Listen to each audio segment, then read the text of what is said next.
really important for your WordPress site because this is going to allow you to choose the theme that you're going to use for your WordPress. Right now, let's take a look at what I've got here. This one is the automatic default theme that shows up. And it has my picture, it's got my links down here, what they are so far, my search, comments, archives, and all of these can be adjusted. But let's say that I don't like this theme in particular. What I'm going to do next is I'm going to go to the top of my dashboard where it says WordPress Tutorial Hub, and I'm going to click on that. And it's going to bring me to my front page. And then I'm going to go down to Themes. And the theme is what makes it look like it looks. Right now this is 2011. 2011 is the default theme that WordPress gives you when you start. It allows you to customize your widgets, menus, theme options, header, and background. But there's also another 2010 down here that I can use, or I can install a theme. So let's say that I want to look for a theme by keyword. And I'm going to put in tutorial, just because I want to see what happens when people have designed themes that are done for teaching.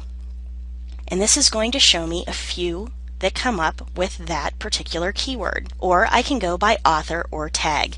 So let's say that I want to go ahead and pick one of those two that came up. I can also go into featured, and these are just a whole bunch of different WordPress themes that are featured. There are recently updated, and there's also newest.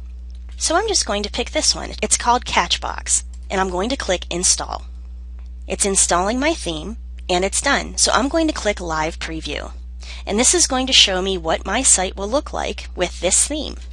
If I decide I like what I've got, I'm going to click on Save and Activate. So now when I go into my WordPress page, the new theme is going to show up.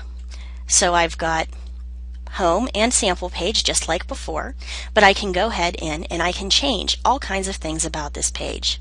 So let's go ahead in and take a look at the widgets that it's got installed. Widgets are just little programs that allow you to have certain things on the side. For instance, you can see here my main sidebar so far has a search, recent posts, recent comments, archives, categories, and metadata. Sure enough, here's my search, comments, archives, categories, and metadata. If I decide that I don't want to use any of these, I can always click and drag them out. But I'm going to leave them there for the moment so I can show you how to use them later. It also has menu options. Now right now I don't have a menu in here, but I can create a custom menu just by clicking it into Menu Name and click Create Menu. And it will allow me to start by clicking my primary menu, add my secondary menu, and my footer menu if I want. And then when I go into here, let's take a look at the theme options. The theme options right now will allow me to select a color, whether I want my content on the left or on the right, whether I want to show an excerpt or full comment, and whether I want to do a feed direct or if I want to put in a custom CSS style. So right now, let's say I want to change this to black, and I want to make it so my link color is orange. You can click that and change it to any color you'd like it to be, by the way, and click on Save Changes. Now I can go into my Tutorial Hub, do a refresh, and now you can see I've got the black and gray theme rather than the white theme, and it shows all of my links in orange. So there are lots of ways that you can go in here and change any of these options. For my featured slider, I can click here to edit, and I can put a column 1, and my column 1 is going to be my posts, and I can also put featured columns 2, 3, and 4 for my different posts. I can change my social links, and this is a great place to put in your links for your Facebook, Twitter, Google+, LinkedIn, and any other social media that you use. We've got our webmaster tools, and this allows us to do, say, our Google site verification, Yahoo site, Bing site verification, etc. You can choose your header.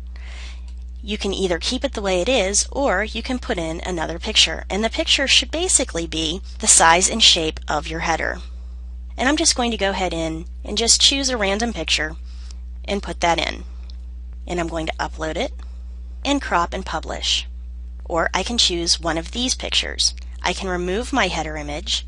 I can change what my header text is going to say or restore my original header text and click Save. And I'm going to go ahead and refresh again and see what happens. Now you may want to make this big enough that it does the entire page. But if so, you're going to have to make sure that it has to be 300 by 125 pixels to get it to fit across correctly. You can also change your background. And the background can be a picture that you like, or it can be a background color. So let's say that I want to make it a pale pink. I'll save it and then go in, refresh, and now my background is pale pink. So as you can see, you can really do a lot of personalization just by using a pre-made theme. Now let's take a look at the editor. The editor is going to allow us to change our PHP and HTML files. Again, if you're not quite sure what you're doing with this, you'll want to stay out of this section because just one misplaced comma and you'll blow out your entire website. So for the moment, if you're just starting, just start with your themes and work from there. So I hope you enjoyed this tutorial, and I will talk to you the next time. Thank you. Hi, for this tutorial we're going to take a look at how to use an editor to modify your theme. Now a lot of themes are going to have choices over here in the dashboard that you can go in and change all kinds of things like the headers, the backgrounds, things like that. But some people want to get a little more in depth with it and go into the editor to change it. Right now I'm using the Infinity theme for my sample website, and I'm going to go into editor just to show you what the differences are.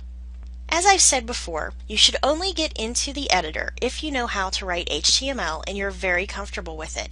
If you go in here and you don't really know what you're doing, even a misplaced comma can completely crash your site. But if you've come this far, then you must be pretty sure that you know how to write your HTML, so it'll come out the way you want it. Now I always recommend that you back up these files before you go in and you start changing things, because that way if you do make a mistake, you can just go ahead and upload your last version of all of your files and it'll undo whatever it is that you've done. So after you go in and back them up, we're going to take a look at our edit themes. First, you can see over here that we need to select the theme to edit. I'm right now using the Infinity theme, so I'm going to go ahead and stay on that one. And underneath it, you have our templates. The 404 template, of course, is the page that comes up when a viewer is trying to look for a page that doesn't exist, or if there's, say, a problem with the server. And all of these templates have information on how these will be handled in your site, including comments, content attachment, theme functions, headers, and so on. If you want to change the colors, the fonts, anything like that, you'll want to go into the style sheet, and all of these other templates will grab from the style sheet so it can set your site up the way you want people to see it. So I'm going to go ahead and click on style sheet, and we're going to take a look at what we can find. Now first, if I go into my page, I'm going to scroll down and you can see that my links are in this pink color that darkens to a dark red if I hover over them. I'm going to right click and I'm going to go to View Page Source, and I'm going to look for those links in my HTML. They're at the bottom of the page, so they're going to be right down here. And as you can see, they're actually referenced after this A ref. The A is called a tag, and that means that this is going to be a link. So let's say we want to change our links to a different color. I'm going to go ahead in to my editor, and I'm going to look for links. Most themes are going to have these clarified pretty easily so you can see where each part of your page begins. For instance, everything in this section has to do with the body of your page or posts. So let's keep scrolling down until we find the links. Here we've got headers, paragraphs, headings, text elements, and so on.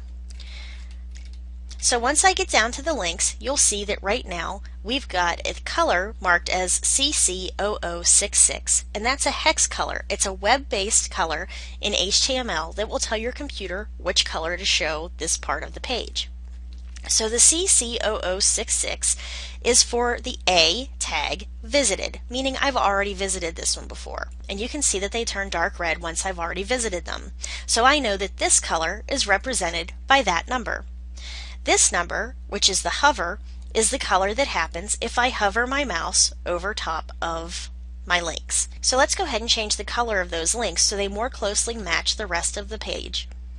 I'm going to go into Google and I'm going to look up Hex Colors HTML, click search, and I'm going to find a page that shows me which colors are associated with which numbers.